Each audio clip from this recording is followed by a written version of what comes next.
Happy New Year! A little bit late, but we're still in January, so it still counts. Welcome back to another episode of Talking Therapy. We're now moving into 2004, and part of my process in adapting to secondary school was building up defense mechanisms on how I kind of dealt with the insecurities I felt within myself because I've been out of education for so long. And one of my defense mechanisms was that I didn't care. That was like my default kind of attitude. Whenever I was faced with a subject or a class that was too challenging for me, or if I felt like I couldn't catch up, my response is, I don't care about that. Put my head down. You know, I wasn't very disruptive. I kind of behaved myself, but I didn't apply myself or even try in subjects that I felt like there was no need in trying because I was too far behind. And after we got through year 10, it felt like the moment I got into year 11, everything just became about GCSEs. I said, all right, then as long as I can get 5 A to C's, then, you know, this whole school experiment hasn't been a complete fail, you know. So kind of starting from at the bottom, I knew maths was a no-go. So I wasn't going to attempt to try and get any decent grade in maths because I didn't enjoy the subject, I didn't like my teacher, and I knew I couldn't catch up with it. So maths from day one was a write-off. IT, I'd always been good with computers, but I didn't like my IT teacher. So science, literally, after school clubs, Mr. Britain, you'll remember me, I was there. So science I tried hard in.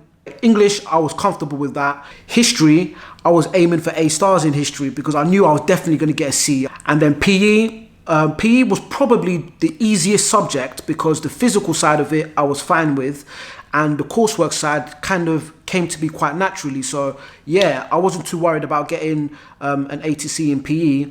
But drama, I said this one is going to be my subject, that no matter what, no matter anything else, I'm getting an A star in drama. I do not care. But drama was probably the scariest kind of GCSE grade because I felt like so much of it rests on everyone else that I'm working with, you know.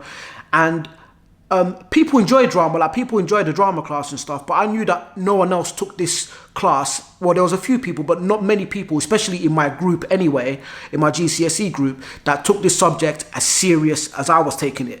Because for me, I'd started off at the beginning with everyone else, and this was my opportunity to prove that I was going to be the best at something, you know. So I said, I would not have been happy if I got an A for drama, the amount of work that I put in. So when it come time for GCSE results day, I'll start at the bottom.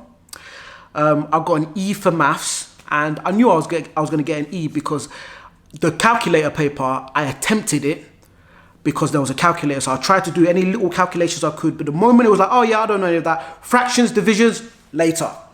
But then the non-calculator paper, I wrote my name and then I put my head down on the table and went to sleep. Promise you, no word of a lie. I slept throughout the non-calculator paper because I wasn't even going to try and rack my brain because I knew that I didn't have that ability at all. So E for maths, I got an F for ICT, I got a C for science, and I was very, very proud of that. That was a hard-earned C, really, really hard-earned.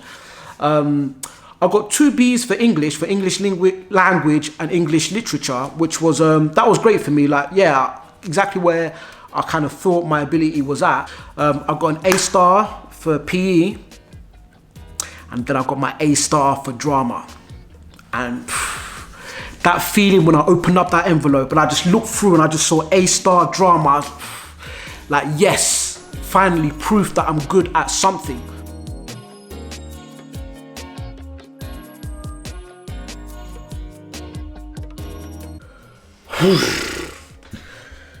The relief I had when I finished school, I actually made it to the end. It was a special moment for me. The statistics show that being excluded from school leaves you 5 times more likely to go to prison.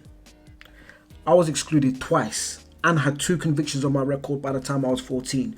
So what do you think my odds were? I grew up carrying this feeling that everyone around me believed I was something that I wasn't. I had this kind of underdog mentality that everyone had low expectations about what I could achieve, and I just wanted to prove everyone wrong. I think it was easier for me to have that kind of self-belief as a child because I always had people that were in my corner telling me that I could do better. At my PRU, I had a teacher for English called Craig. Now, Craig was one of these kind of teachers that he would just swear in class. He was very straight up. He didn't bullshit you.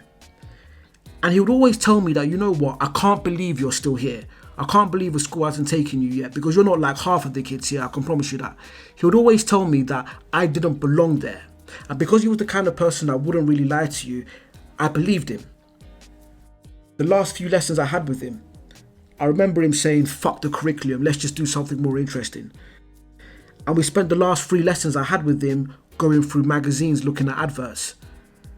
It was only me and him in the class because most people wouldn't turn up. And I remember feeling special that I was learning something that was beyond my age, that this teacher was breaking the rules to teach me about advertising and was looking at the messaging behind the brand and what it is that we're trying to promote. After he left, I never looked at an advert the same again. My head of year, Miss Cable, was another one that was always rooting for me, always encouraging me, telling me that Miss Cable would tell me that I was destined to be a star, that she knew that I was going to do great things and I was going to help her fulfill her dream of meeting Johnny Depp. You see, because she always had high expectations of me, I never wanted to let her down. I remember even thinking about it when I would get into trouble sometimes, that I would never want it to escalate to the level where Miss Cable could get involved because I just didn't want to let her down, I didn't want to disappoint her. Another teacher that probably doesn't even know she had such a huge impression on me was Miss Wotton, my history teacher. One class we had nothing to do towards the end of the year and she put on Roots, the DVD, and let us watch the first episode. And I'm telling you, I'd never watched anything that had spoken to my spirit like that. I came to her at the end of the lesson. I said, Miss, please can I borrow this DVD? And she let me take it home. Me and my sister watched it, and I'm telling you, that day my black consciousness was awoken. And I always had so many questions about the black experience, how did we get here? Why do people have those surnames and all of that kind of stuff? And watching that answered so many of them. Miss Highland, my drama teacher, because she gave me my first starring role. She gave me that first taste of performing live in front of a real audience. And because of that experience and getting an A star at GCSE, I was actually dreaming about my future. I actually believed that I had possibilities and options. I was happy. But not everyone shared my enthusiasm. In my mum's eyes, it's fair to say that my A star in PE and drama didn't compensate for my E in maths and IT. And I think because I was considering doing performing arts in college, that definitely didn't make her happier. But this was a strange time because after I left school, things at home were starting to become more complicated.